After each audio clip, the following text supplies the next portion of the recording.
constitutionally valid in Nevada, no matter what the Supreme Court does. I appreciate that. And the two of you have been at that fight for many, many years, leadership in that space. We can talk about your journey, and thank you again for being here. You bet. We represent the everyday person that, you know, I moved here 20 years ago, right, very new to the new change in the law of the Constitution where they defined marriages between a man and a woman, and I remember having that moment and thinking, wow, someone really needs to do something about that. That's just absolutely in-your-face discrimination, and sometimes when you think that, the calling is for you to do something about that. And we just sort of represent that everyday person that decided at some point you have to step up. And so this has just been on our agenda for the Equality with Nevada for the last 8 years, you know, filing the lawsuit with the state of Nevada for equal rights with marriage. And then, of course, following through with question 2, we feel as if this is not done, and so many people think that this is a done deal. We have equality. What's the big deal, Karen? Why are we even talking about it? And that's been the attitude with Friends. It's like, well, of course it's going to pass. It's legal. What are you talking about? And it's not. And I think there's a lot of confusion that's going on. This current administration has done a phenomenal job of fragmenting us, confusing us, distracting us with other issues and things that silently they move forward with their agenda while we are still gathering the pieces of what the latest of what the president just said or did, and it just continues, and we are just not focused and not together, and I feel as if they are strategically doing this to create a new agenda and keep us all exhausted. And so we are here just to say, I think the everyday person does have a voice, and they can get things done if it matters to them. And we have to get to a place where it matters to everyone. So I think this election is a key election because we've got people from both sides that are now standing up to speak their voice, and it's really causing, I believe, a little bit of unsettlement in our nation, and I'm worried. I'm worried about where this is going and what happens if, what happens on Tuesday, one way or the other. What direction is our country going to be going in, and how do I, as an everyday person, fight or help or do? So that's really what we're about these last few years, is just really focusing on the equality aspect of it, and hope to continue to have a marriage, legal marriage in this country. Yeah, it's remarkable you're even saying hope to have a legal marriage. I mean, it's a remarkable statement, but it's a statement of fact, isn't it? Yeah. It's an open-ended question now at this moment. Yeah. Talk about hinge moments in history. This is one of them. I mean, so what? I love that you said though, but it's the capacity for all of us to lead. I think yes. We're so desperate for leadership, and I think maybe, can you talk a little bit more about, maybe any of you, just this notion of leadership, this notion that we don't have to wait, that we can manifest, that the future is not just some experience, it's something to manifest. It's inside of us. It's not in front of us. We're not bystanders in the world. We have agency. We can shape the future by making better decisions. You made the decision around the school board. Imagine that sort of shapes your worldview as well. Yeah, it does. I mean, I talk to so many young LGBT people, whether they're in high school or college, that are struggling with depression and anxiety and all of this around the political climate today, and they're seeing our rights are constantly under attack, and we're constantly having to fight to hold on to every single thing that we have achieved since the Stonewall riots. And it's rough, and it's hard. I think it's up to all of us to tell them, that they have someone in their corner, someone like me, someone like everyone else here, that will fight for them, because when you're that young, it's so uncertain as to what is going to happen, especially right now. So I think all of us have to step up in our own regards. Where, you two, you led the way for so many people with what you did for marriage equality in Nevada, and you didn't run for office. So I think there's so many avenues that we can take to keep moving forward, and I think that's something that for anybody watching or listening to keep in mind, that you have your own voice, and you shouldn't be afraid to use it. Love that. love that. I want to go back to that. But I mean, how are young people feeling energized or demoralized? Do they feel disconnected or are they more engaged? I mean, I think I did definitely feel more engaged. When we look at all the things that happened this administration, especially after the around this, like, well, if this is going on, like, in the federal government, what can I do, like, here in my city, here in my town, here in my county, to make a difference? And one of the things that's really, really been inspiring to me is just, like, how many more, like, young voters we have, and young canvassers, or not canvassers, but documents and so on and so forth, people who are going out there and volunteering to make sure that we're doing change. And between Independent Democrats of America, we actually have a partnership with Women's March on Action. In the past month, we made 2 million calls. We've reached out 2 million voters specifically, and that doesn't include all the different charter units and all the different chapters in the state and across the country who are reaching out to young voters and really letting them know that this is the time that you have a vote, you have a voice, and you can actually make a difference. That's great. You're working with all these, you've got a lot of students and Got a lot of remote students right now. yeah, and that's, Which is a real challenge for that's hard. Huh? less for me than for them. And how are they doing with all this? Are they feeling, I mean, they can't even get back in the classroom, trying to work out? Yeah, it's just stressful. Yeah. There's a lot of stress around that. And I make an effort in my class to be out to make each freshman made a little bit of effort. It's chemistry, so we can't talk about political issues at all, Yeah. or much at all, environmental stuff. Maybe environmental, yeah. But Mother Nature is nothing more than chemistry, physics, and biology. So anyway, but forgive me, you're the chemistry expert. Yeah. But back on, what can you do? I got into this, I would send emails to my legislators in Parson City for several years, and then they said, well, that's not enough, let's hook up with the Washoe Dems and start going down to Carson City and realize that any citizen in the state can walk right into the legislative building and go into a legislative office and talk to people and testify in public comment and actually have influence. And so people don't realize how much influence they can have in a small state like this where it's very accessible. Yeah. So, and then back to question two. It's so important that, Nevada will be the first state to affirmatively put same-sex marriage into the Constitution, and if that goes on Tuesday, which we all hope it does, it has this Supreme Court has the third clause is all legally valid marriage shall be treated equally under the law. That's so important because even when same-sex marriage is recognized, we've seen in Texas and other places that other rights around marriage can be attacked. And so it's really important to put in law that marriage is a marriage no matter what kind of marriage. Yeah. And I love you said, I mean, you don't know all these things. Man, I was the poster child of that Prop 8 campaign. They were using my comments and images against us, and we wrote discrimination into our state constitution by a majority not that many years ago. Big blue state, California, the most diverse state in our nation, 27% foreign-born, majority minority, progressive in so many causes, writing discrimination into the Constitution. The Constitution wanted to do it exactly the opposite. So it is a cautionary tale about how you can't take anything for granted.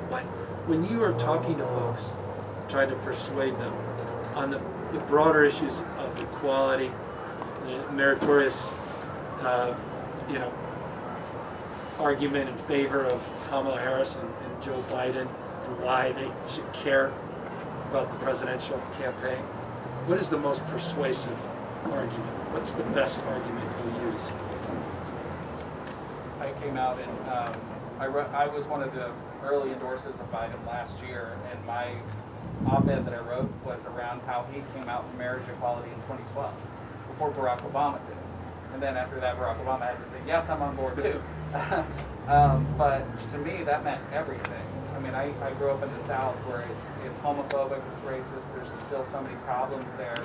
And to see a sitting vice president come out and say that he, is validating me and my identity meant everything. So that's the story I'm telling, especially young voters who don't know that happened or remember that, that's a huge deal. It was huge back then. And we need someone like him back in the White House to continue taking the stance for what's right for all of the people. And so that's been my kind of talking point. What about I think you guys? the Supreme Court situation is a game changer. With that, obviously, that's the dialogue now. We need somebody. President Biden is going to be the only person that can have a positive effect on that situation. So, it's fairly clear that needs to be undone in some way or addressed. So, that's the biggest thing for me right now. Right. So both good proof points in terms of just arguments. I mean, and for younger folks that just may go, oh, they're all the same, and is the Supreme Court determinative for younger generations as well? Oh, absolutely. They I get would say that? in 2020, I don't hear too much of the other is the same. I think it's very clear that they're not. There's one party that is for human rights, that is for the equality of everyone, and there's one party that is made very clear that they are not. And so that's definitely something that I found very, very inspiring as well. And kind of adding on to what you both have said, especially with regards to when Joe Biden came out on the favor of marriage equality. I remember being in high school, growing up in a family that was not, and still is not, all that welcoming. How much that meant to me personally, especially just the fighting for your inclusive LGBTQ plus curriculum in our schools, making sure that these kids actually know, trying to figure out where they belong, and having the tools, having them is so important, so critical. So I think that for a lot of people, I don't hear that, oh, they're just the same, we're all politicians, and so forth. Like it's very, very cool, very important. So maybe the biggest distinction of 2020 versus 16, right? Plus the sort of Jill Stein aspect of that campaign, which was, not insignificant in some of those swing states, and unfortunately not necessarily playing all other green third-party candidates. What are the arguments, just when you hear sort of the feedback even from your students, and what do you sense is sort of the best and most persuasive thing? Well, I think one thing is, and hopefully we turn the Senate, because with the Supreme Court, we have to have Congress acting as a Congress and doing legislation, good legislation. So the Equality Act and a whole variety of other climate change, everything. But as far as LGBT issues right now, the Equality Act is a big one. Actually, and healthcare, have a House and a Senate that can pass bills and get them to a president who will sign them and make them bulletproof in the Supreme Court. Yeah, no, that's great. What are the other LGBTQ issues that are most resonant out there outside of obviously profoundly significant marriage equality decisions that are very prevalent here in Nevada, obviously on the ballot, quite literally, not figuratively, and then more broadly on the ballot nationwide? What are the other issues that you identify as the most resonant in terms of persuadable issues to remind and energize the community?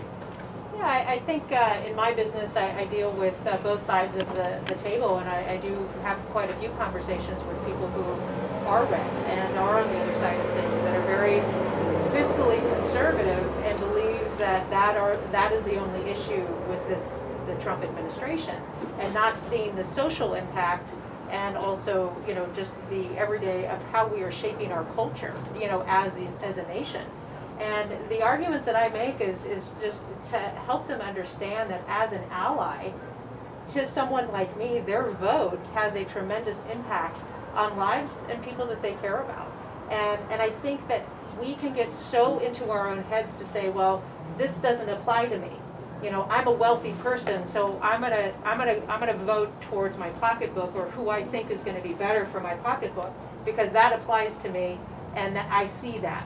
Whereas voting for somebody over here, well, gosh, I'm not gay and I may not need help, or I may this, that, or the other, that doesn't apply to me. So they're only seeing how it may apply to them and not understanding that it may apply to their children, their parents, their extended family, and they don't always understand the social impact on how this affects everyone. And we get so caught up in what they believe to be the best impact for them, and they just don't see that. So I think that being a good example and really trying to help them understand how this can, being a good ally affects everyone. You know, my decisions and how I wear a mask, I may not be sick, but I don't know if I have it, so I'm doing it for you. You know, I'm not doing this for me, I'm doing this for you. And it's the same type of attitude that we've seen with generalizations of the parties to say, well, I'm not sick, or this doesn't matter to me, so therefore it's inconvenient, so I'm going to just do what I want to do. And it is a kind of crossing all of those lines, I think, with how people perceive this presidential race. It is truly, I believe it's a more of a selfish vote versus a community vote, in my opinion. But those are the arguments. People are just, this is what's best for me, and that's a tough one. So the ability to connect Yes, their own self-interest to someone else's fundamental right. agreed. Yeah. How is Nevada? I mean, Nevada's an interesting place. Like, when I grew up watching Nevada politics, and I grew up in an activist family, so I was out here as a kid, licking envelopes back when you don't even know what that is.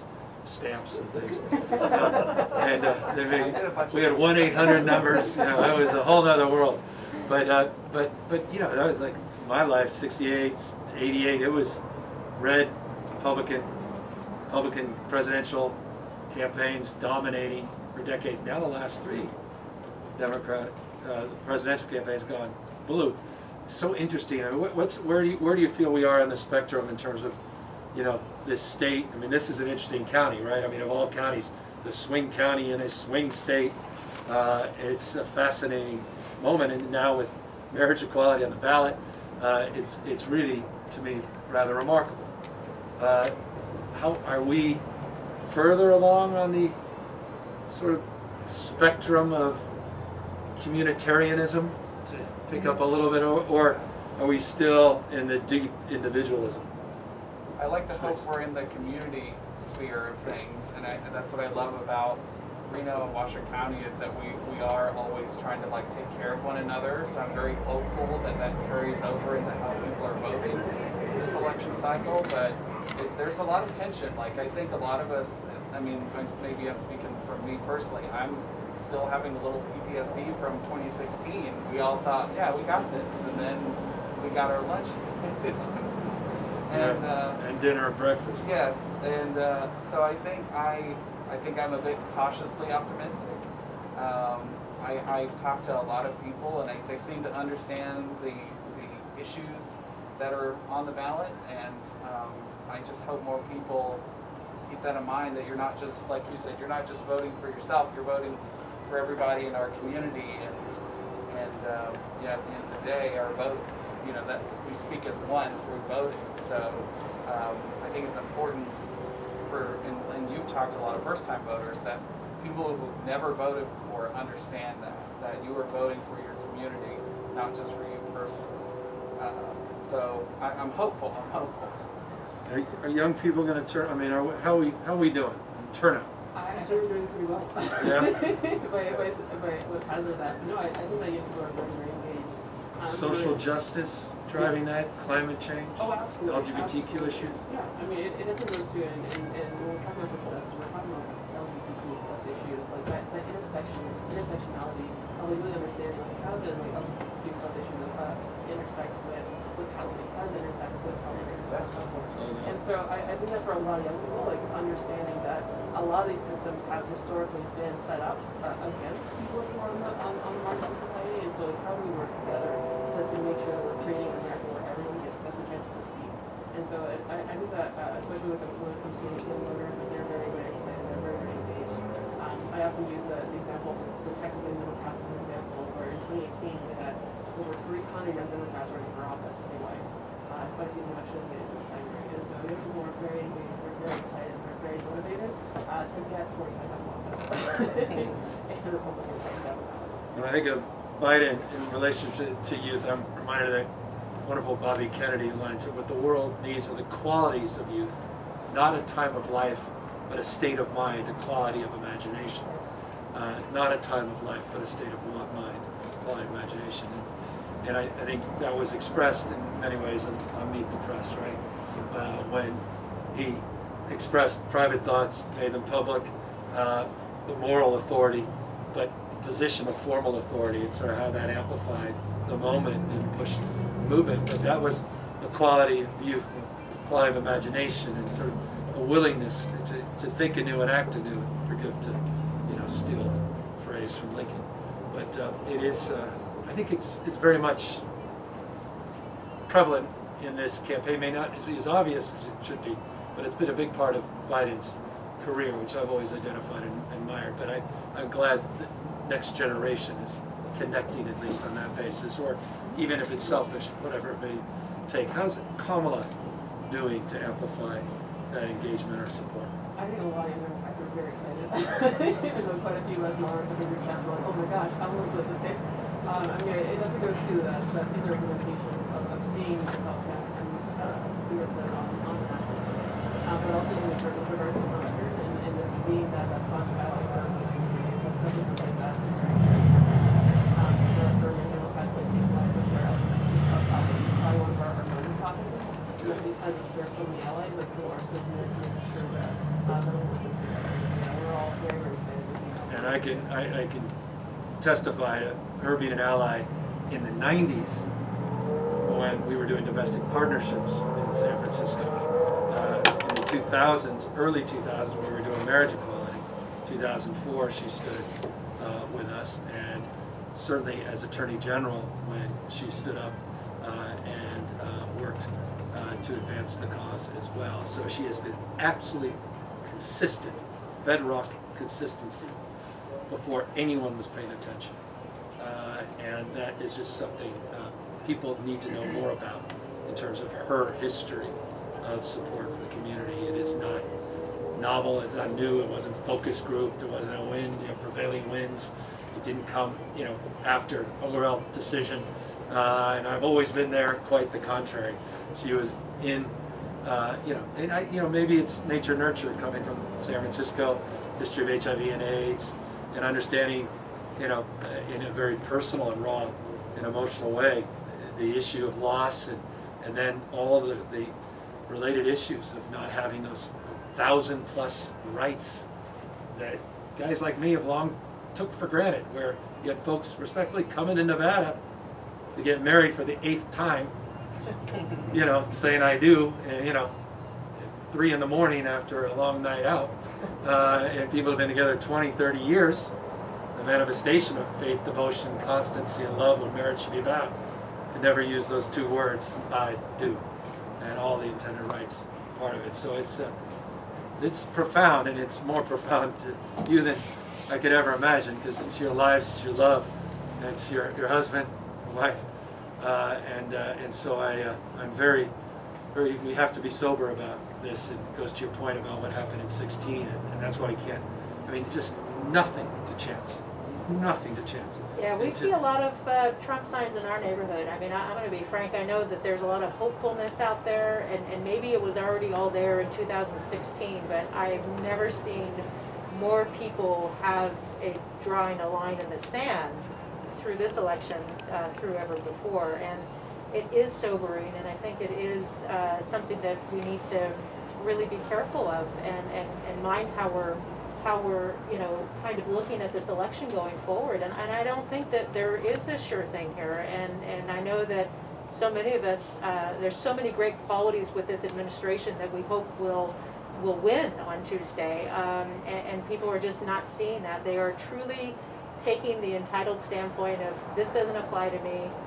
I don't see it from your perspective. I mean, all of our surrounding neighbors have Trump signs, and it's a tough conversation to say, how is it, what is it that is so great about this person, and do you understand how this affects my life? And it's the same response. This doesn't apply to me. You have what you need right now. You got your marriage. You got this. This is a vote for, you know, keeping things going in the right direction, whatever that means for them. And that's, I think, a little scary and a little bit, in my mind, I'm a little nervous about it. You know, and just to see it so in your face this year, like never before. I mean, maybe it was there in 2016 and we got blindsided, but in my opinion, it is in your face this year. And they are happy to be showing who they are.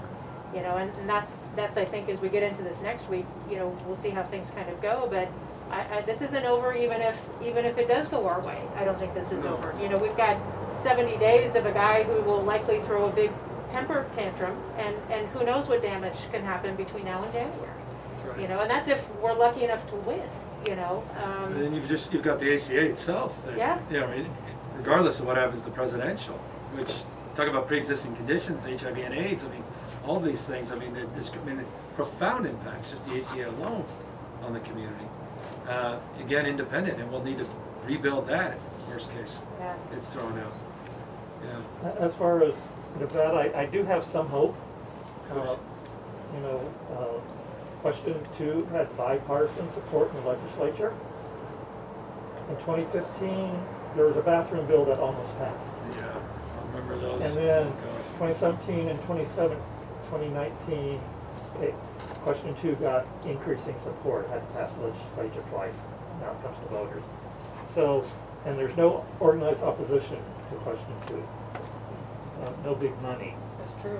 We just have to hope people don't get confused, because even LGBT people have gotten confused. by the Everyone's question. confused about it. This is Why are already they a done confused? deal. Why am I voting They're for Well, this? why are you voting for that? Yeah. They saw it as like, oh, you're putting the ban in the comment. I was like, no. Well, the language is already there. This is to remove the language. And so I remember, especially on social media, people were like, what is this? It's already legal.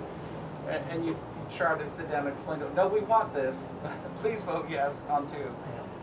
And so that's the biggest thing that worries me, is that people will get confused and not read it, you know, thoroughly and understand it. Well, there's one thing we are not, as a group, confused by, and that's the importance of this presidential election and getting Joe Biden and Kamala Harris elected. I just want to thank you guys for everything you're doing. And, you know, I mean, here we are. You know, you could be the center of the universe. Who knows? If this election's close, it comes down to this county and this swing state, Nevada. And so I cannot thank you more on behalf of all of us, the 40 million Americans that live in my state, California, but more importantly, the tens of millions of allies and members of the LGBTQ community, not only in this country, but around the world, that are counting on you. And so thank you guys for your incredible support and leadership, and thanks for everything you're doing. Thank you for your effort. Thank you for so being much here. for being Yeah. here and talking with us. Thank you. Thanks, everybody. Is that it? Kicking us Yeah, out? audio off. Good. Great. All right. Thank you, guys. Thank you. So what's the polling on to? What's the latest poll? I don't know. There's no public